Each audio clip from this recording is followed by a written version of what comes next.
alaykum hörmetli qarindoshlar. Hammanglarning Qurban hayitlaringizga muborak bo'lsin. Alloh kelar qitimqi Qurban hayitini vatanimizda tabriklashga nasib qilsin. Biz bugungi programmamizda Sharq Turkiston Cumhuriyeti Sürgündü Hükümeti Cumhur Reis İşxanası ve Sharq Turkiston Sürgündü Hükümetining Baş Ministri Salih Xudoyor Efendining Qurban hayitlik tabriknomasini diktinglarga sunamiz. Bismillahirrahmanirrahim. Assalamu alaikum aziz Sharqiy Turkistonlik qarindoshlar. Hammamizning ulug' Qurban bayramimizga muborak bo'lsin. Bu bayramlarni eng qisqa zamonda mustaqil va hur Sharqiy Turkistonimizda billa xushallik ichida tabriklashni mehribon egamiz Janobi Allohdan tilayman. Va bu munosabat bilan bu bayramga doir ba'zi bilib olishga tegishli nuqtalarni sizlar bilan o'rtoqlashmoqchiman. Qarindoshlar, Qurban bayramidagi qurban kelimasi arabcha bir so'z bo'lib, yaqinlashish, yaqin turish va yaqin bo'lish degan ma'nolarda keladi. Qurban kelimasining islomdagi ma'nosi vazifani ado qilish orqali Allohga yaqinlashish. Bu orqali g'oyaga va maqsadga yaqinlashish demakdir. Qurban bayrami demak Allohga yaqinlashish orqali g'oyaga yaqinlashish bayrami demakdir. Buni biroz sharhlaylik. İnsan Allah tarafidan yaratilgan eng ulug' va eng qadrli jonliqdir. Chunki Alloh insonni yaratganda uningga o'z ruhidan to'dab, uningga o'zi xohlagan ilohiy programmalarni qachilagan. Boshqa jonliqlar bu dunyo uchun yaratilgachqa, ularga oddiy va kichik programmalar qachilangan. Shunga ular tug'ilgan hamon ishga tushadi. Ammo inson abadiy bir hayot uchun yaratilgan bo'lg'achqa, uningga pufdalgan ruh va qachilangan programmalarmi u qadar ulug', og'ir va buyukdir. Shunga inson balasining balog'atga yetishi u qadar uzun vaqt oladi ve murakkab bosqichlarni boshdan kechirdi. Alloh taolo insonni o'z dargohidagi eng yuksak maqom a'loi illiyinga chiqib, nishoniga ulisha oladigan qobiliyat yaratgan. Ammo insonni eng tuvan maqom asfali safilinga qaytirib, bu eng tuvan nuqtadan bu eng oliy nishon a'loi illiyinga chiqishga buyruq qilgan. Bu buyruq ve bu vazife Kur'an-ı Kerim'de insan üçün özünün yaxşı yoki yomon ekanligini, yaramlıq yoki yaramsız ekanligini isbotlaydigan bir imtihon sifatida tushuntirilgan. Demak, insonning bu dunyodagi imtihoni asfali safilindan izchil o'rlab, a'loi illiyinga ulishish orqali jononimiz Janobi Allohni rozi qilishdir. Asfali safilin eng tuvan ve nachar yer bulup, cehennem bu yerge yerleştirilgen. A'loi illiyin eng yuqori ve eng isil yer bulup, cennet bu yerge yerleştirilgen. İnsanның bu dünyadaki vazifesi cehennemden qutulup cennetke uçup çıkıştır. İnsan tuproqdan yaratılgan, yerning tatışkışı bo'lgandek, İnsanı özünü tabiiy qo'yuversa, davomli pastga qarab mangadi. Cehennemden qutulanmaydi. Shuning uchun inson özünü tabiiy qo'yuvermasligi kerak. Jannatga ulishish uchun yuqoriga qarab uchish lozim. Uchish uchun energiya lozim. Energiyaga ega bo'lish uchun badal to'lash lozim. Chiqim qilish lozim va qurbon berish lozim. İnsan fakat Allah yolunda kurban beriş yoki kurban buluş orqali yuqori maqomga chiqib jannatga ulaşalaydı.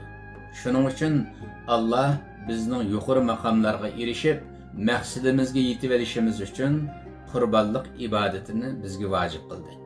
Shuning uchun qurbonlik ibodati Odam alayhissalomdan boshlangan bir ibodat. Chunki har insonning baxtga, jannatga, shundaqla Allah rızasına ihtiyacı var. Ama bularning hammasi cheksiz qimmatga ega bo'lg'achqa, cheksiz qimmatga ega ehtiyojlarimizni qamdash uchun badal to'lashimiz lozim. qurban berishimiz lozim va hatto qurban bo'lishimiz lozim. Allah Adem alayhissalomning ikki o'g'liga qurbonlik berishni buyruq qildi.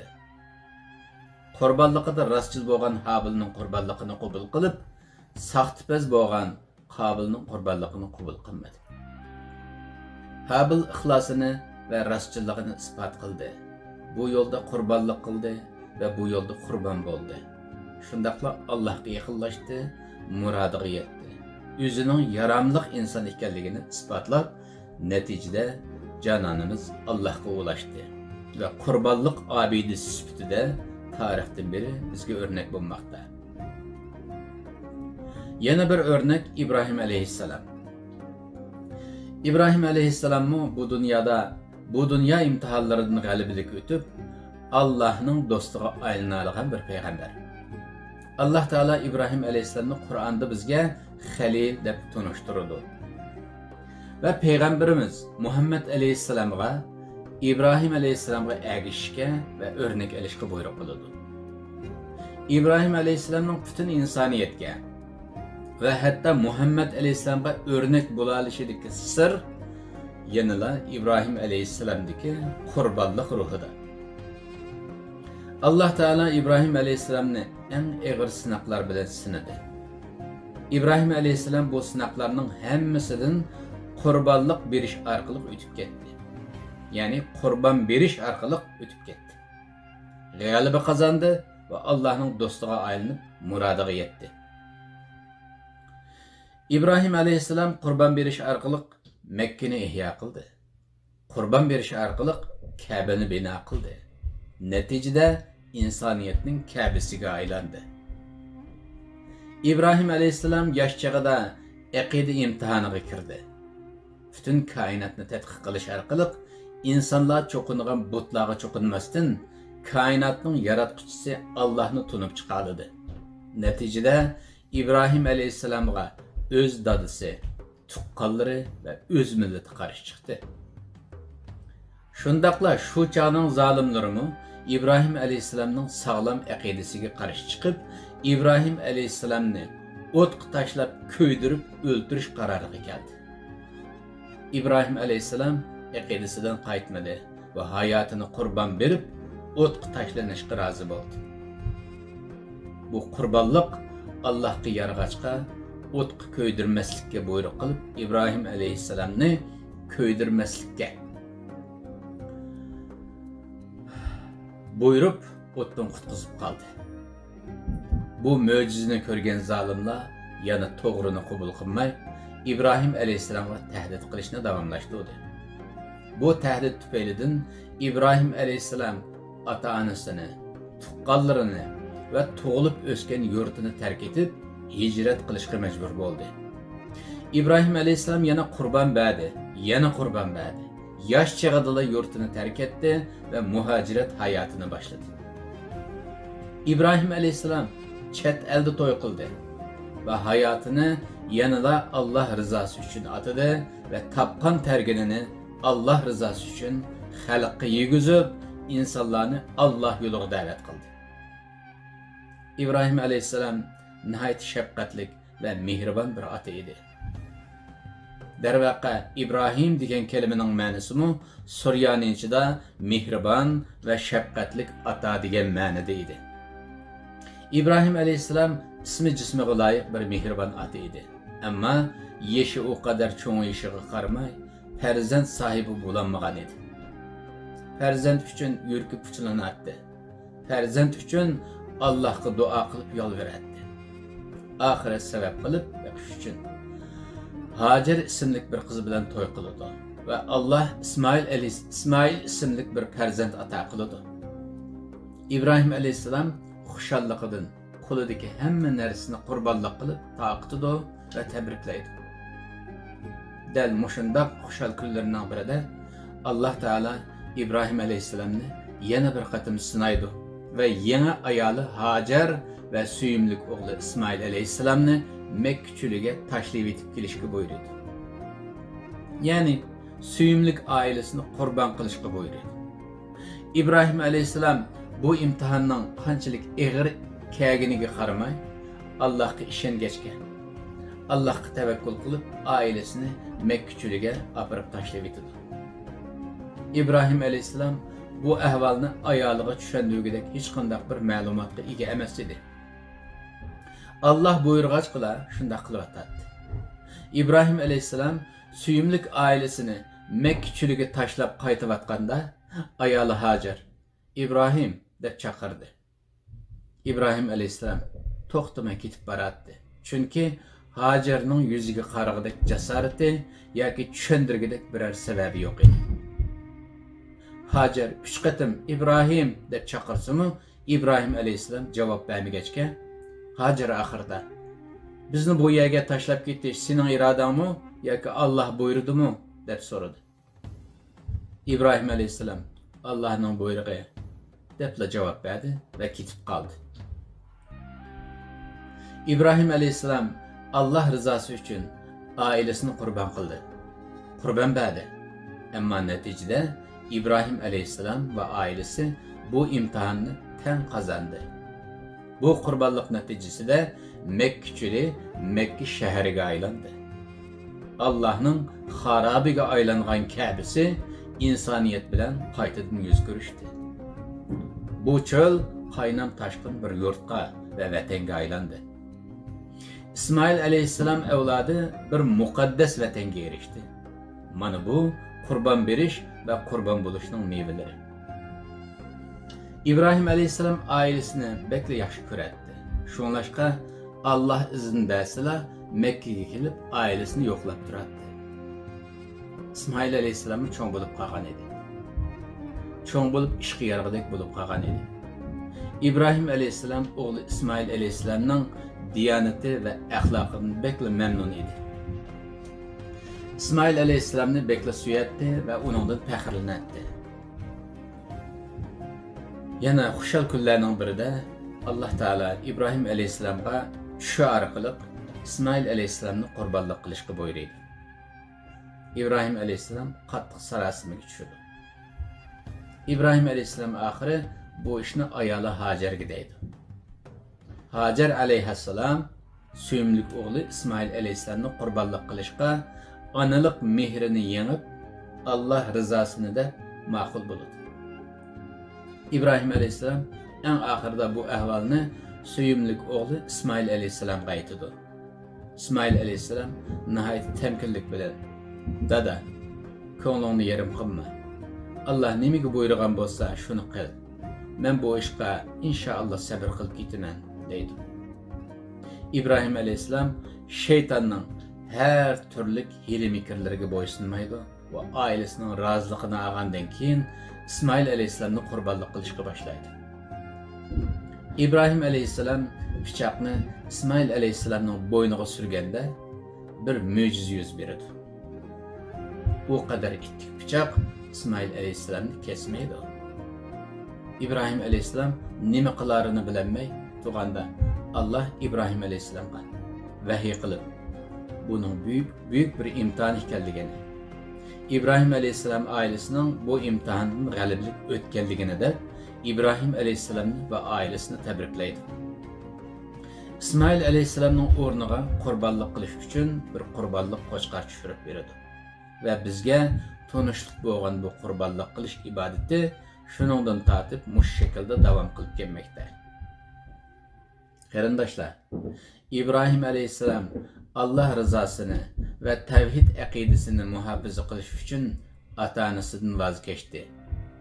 Mushunda qurban beradiganligi uchun Allah uningdan rozi bo'ldi ve do'stum dedi.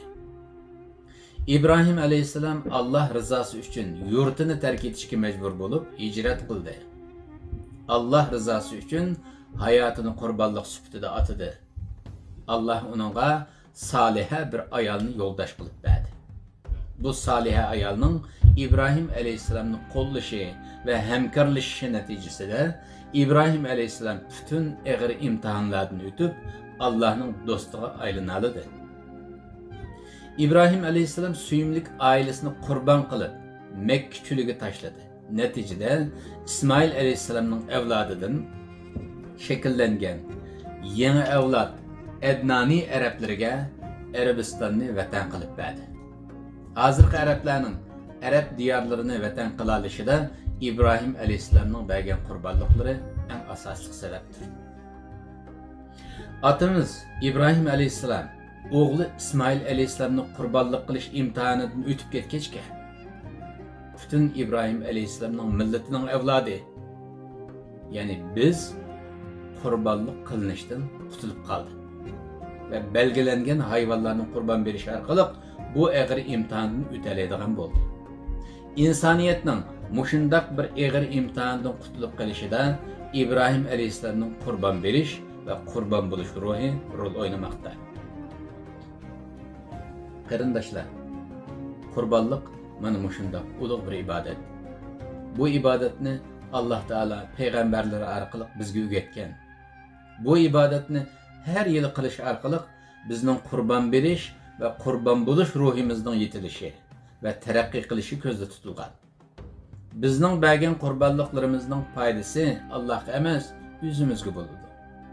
Qancha qurbon bersak ve qancha qurbon bo'lsak, biz millat sifatida o kadar Allohga yaqinlashamiz, o kadar tirilimiz ve o kadar kuchlanamiz.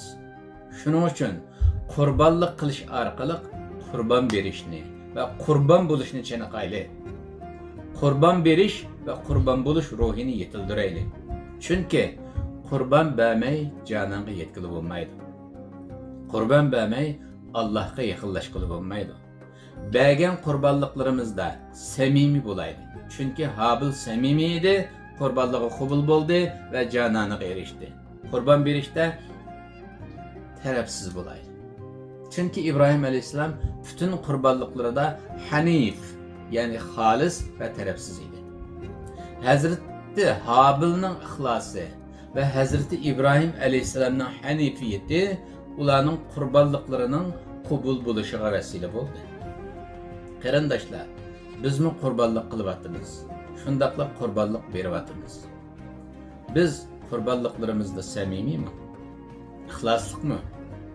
Qurbonlarimiz qabul bo'layotanmi? İbrahim Aleyhisselam her qurbonligidan keyin büyük g'alabalarni qozongandek, bizmi her yili qilgan ve bergan qurbonliklarimizdan keyin büyük g'alabalar qozonyapmizmi? Bu savollarning javobini bilmaymiz, ammo bilgimiz kerak. Buni bilish uchun tuandagi formulalarga qaraylik. Birinchi formula: qurbon bergichi yoki qurbon bo'lg'ichi Habildek samimiy bo'lsa ve İbrahim Aleyhisselam'dek halis bo'lsa, qurbonlik qabul bo'ladi. Eğer Habildek samimiyetsiz bo'lsa, qabul bo'lmaydi. İkinci formula: qurbonlik ibadeti qurbon berish ve qurbon bo'lish ruhini yetildirish uchun yo'lga qo'yilgan. Undaqda mening qurbonliqim qabul bo'ldimi degan savolga javob berish uchun aldı bilan mende qurbon berish yoki qurbon bo'lish ruhi yetishdimi degan savolga javob berishga to'g'ri keladi. Mende qurbon berish yoki qurbon bo'lish ruhi yetishdi deb javob berishdan burun men bugungi kunda, bugungi jamiyatga munosabatli ishlarda, bugungi millatga munosabatli ishlarda bedel to'layapmanmi? Bugungi kun tartibdagi ishlarga qurbon beryapmanmi deb so'rashimiz lozim. Agar javobimiz bo'lgan bo'lsa, bugungi kun tartibdagi ishlarga bedel to'layotgan ve qurbon beryotgan bo'lsak, bizda qurbon berish yoki qurbon bo'lish ruhi yetilgan bo'ladi.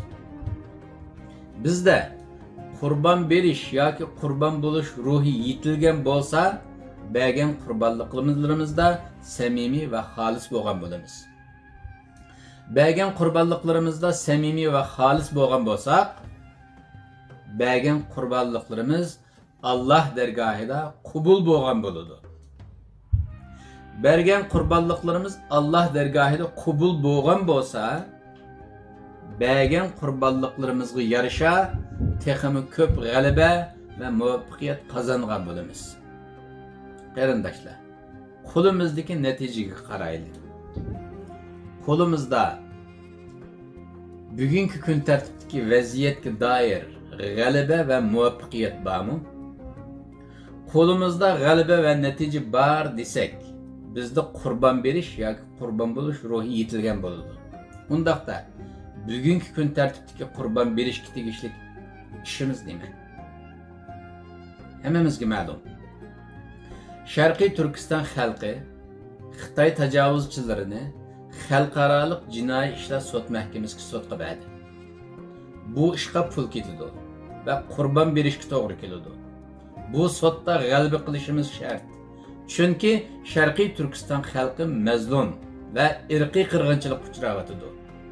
Sharqiy Turkiston xalqi haq yo'lda, Xitoy tajovuzchilari nohaq yo'lda. Haq nahaq üstüden g'alaba qilish kerak.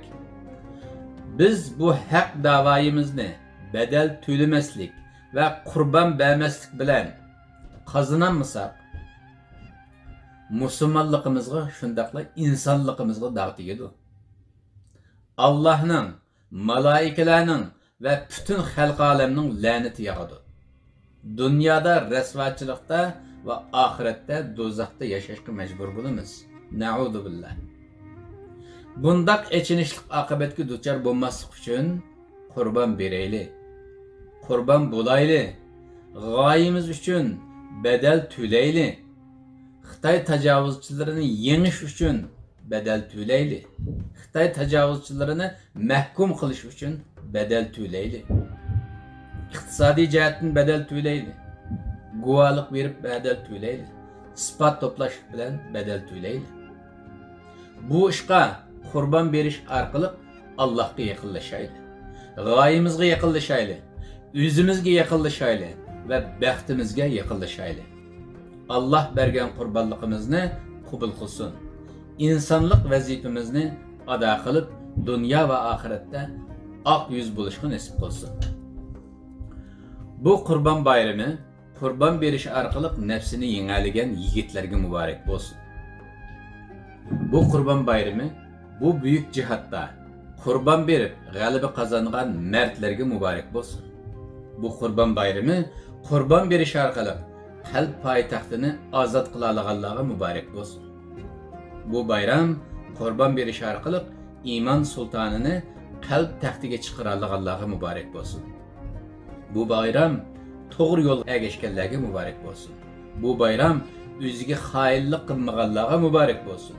Bu bayram öz milletini suyalaydigan ve Xitoy tajovuzchilaridan nafratlanadiganlarga muborak bo'lsin. Bu bayram öz baxti uchun qurban berib, mustaqillik maydoniga kelalaydigan vijdonliqlarga muborak bo'lsin. Bu bayram Xitoy tajovuzchilarining zulmi ostida ingrayotgan 40 milyon Sharqiy Turkiston xalqiga muborak bo'lsin.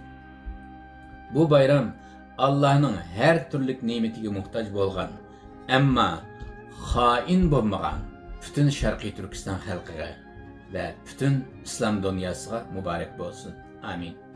Cenab-ı Allah Qurban bayramını bizge dini bayram qilib bergandek, bizge ana vatanimiz Sharqiy Turkistonning mustaqilligini asliga keltirishimizga yordam qilib, şu azatlık günümüzni milliy bayram qilish, Xitoy tajovuzchilarini vatanimizdan qo'g'lab chiqarib, o'z vatanimizda, o'z hokimiyatimiz ostida baxtli yashashga nasib qilsin. Amin. Sharqiy Turkiston Cumhuriyeti Sürgün Hükümeti Cumhur Reis İşxonasi 2021 yılı 7. ayının 20. günü. Sharq Turkiston Cumhuriyeti Sürgün Hükümeti'nin Baş Ministeri Salih Xudoyer Efendi 2021 yılı 7. ayının 20. günü Sharq Turkiston xalqining ve dünya musulmonlarining Qurban hayitini tabrikladi. Salih Xudoyer Efendi tabriknomada mundaq dedi: Assalomu alaykum hurmatli Sharq Turkiston xalqi. Assalomu alaykum aziz islom dunyosi. Hammamizning ulug' Qurban hayitimiz muborak bo'lsin.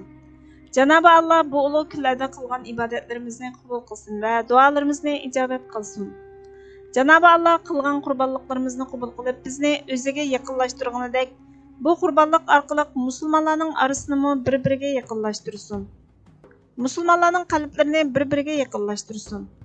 Musulmonlarga o'z qarindoshlarining beshiga kelgan baloyi ofatlarni ko'ra oladigan ko'z, his qila oladigan qalb, ich og'rita oladigan yurak, yordam qila oladigan iroda va iymon ato qilsin. Amin.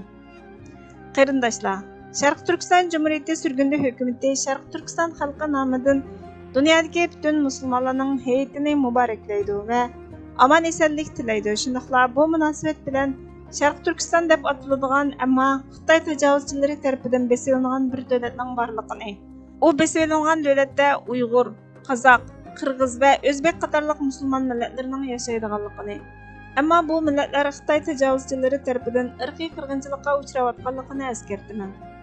Qarindoshlar, bu Qurban bayrami munosabati bilan butun dunyo musulmonlari xushallik kayfiyatiga kirgan bo'lsa, mazlum Sharq Turkiston xalqi bu bayram xushalligiga erisholmadi. Chunki Sharq Turkiston Cumhuriyeti Xitoy tajovuzchilari tomonidan ishg'ol qilindi va dunyodan ayrildi.